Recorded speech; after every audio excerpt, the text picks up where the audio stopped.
الصلاة وما ملكت أيمانكم التي نص الله عليها من بين سائر الصلوات، فقال حافظوا على الصلوات والصلاة حافظوا على الصلوات والصلاة الوسطى وقوموا لله قانتين.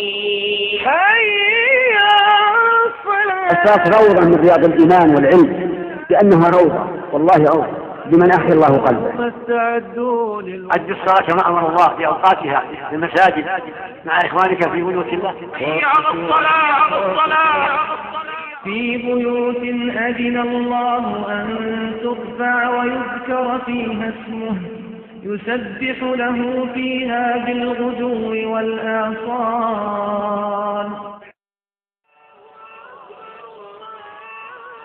الحمد لله رب العالمين، والصلاة والسلام على خاتم النبيين وعلى آله وصحبه أجمعين. Dear Muslim brother and sister, Assalamu alaikum wa rahmatullahi wa barakatuh.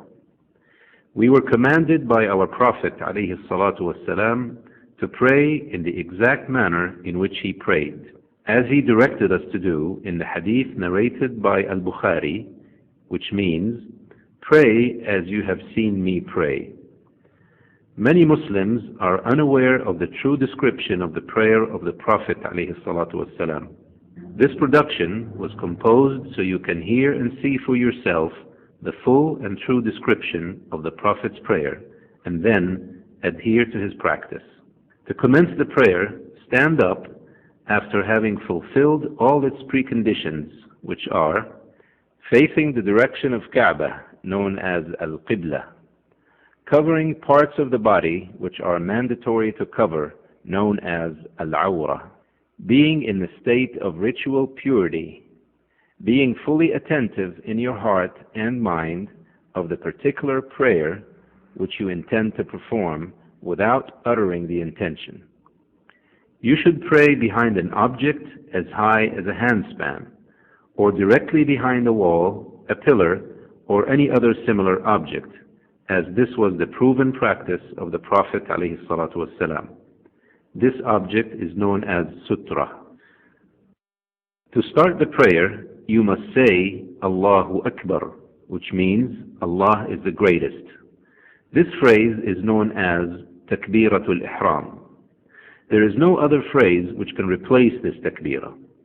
This takbirah must be said while standing, because the Prophet ﷺ said what means, say the takbir while standing.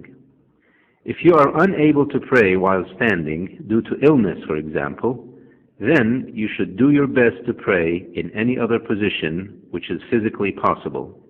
In any case, however, you must certainly say the takbirah. During this takbirah, do not excessively extend the vowel, which is the A in the middle of the word Allah. The Imam leading a congregational prayer shall raise his voice while saying this takbirah, so those behind him can hear it. If you are praying alone or behind an Imam, you need not say this takbirah loudly. However, you must move your tongue with the phrase as authentically reported. Raise your hands while saying the initial takbirah. It has been authentically reported in the Sunnah that you may raise your hands just before, during, or just after saying this takbirah. While raising your hands, keep them spread open without cupping. Your fingers shall not be closed tight nor widely spread apart. Your fingers shall reach the level of your shoulders. This is one of the two authentic forms of raising one's hands. The other is for the fingers to reach the earlobes. You may choose either of these two forms. Raising the hands apply to both men and women.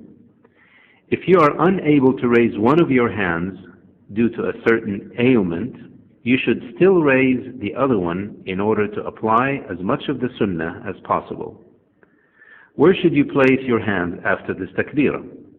You should place them on your chest with the right hand over the left one. There are two forms of putting the right hand over the left one. The first is to place the right hand flat over the left hand, wrist, and arm. The second is to grab the left hand with the right hand. If you alternate between these two forms, your practice would then perfectly concur with the Sunnah of the Prophet ﷺ. Place your hands on your chest and not on your navel, nor below it, nor above the chest. Some scholars state that you should place them between your breasts. It is not permitted to place the hands on the waist during prayer, which contradicts appropriate submissiveness to Allah. You shall always gaze at the floor in humility during prayer, lowering your head and looking to the place of your prostration, except when you are reciting at-tashahhud, in which case you should keep your gaze at your index finger while moving it. This will be further explained in the presentation. Dear Muslim, placing your hands on the chest and lowering your head while looking at the place of prostration reflects submissiveness before Allah the Almighty. It is also a reflection of good manners before one's Lord. You must keenly maintain this during your prayer. And remember that Allah turns His face towards the face of His slave during the prayer for as long as He does not gaze away. You must struggle to keep shaitan from distracting you during prayer. If the whispers of shaitan become too powerful, it is permitted for you to seek refuge in Allah and lightly spit 3 times to your left without emitting any spittle. Immediately after this takbirah, initiate your prayer by reciting one of the great opening supplications known as Du'a ul-Istiftah. The companions of the Prophet ﷺ asked him about what he says when he briefly pauses in silence after the initial takbirah. So he taught them the opening supplications of the prayer. There are various supplications you can say at the start of the prayer. It is best to alternate between them in different prayers. Among the known opening supplications is saying, Subhanaka Allahumma wa bihamdik, wa tabaraka ismuk, wa ta'ala jadduk, wa la ilaha ghayruk. Which means, glory and praise is due to you, O Allah. Blessed is your name, lofty is your greatness, and there is no deity worthy of worship except you.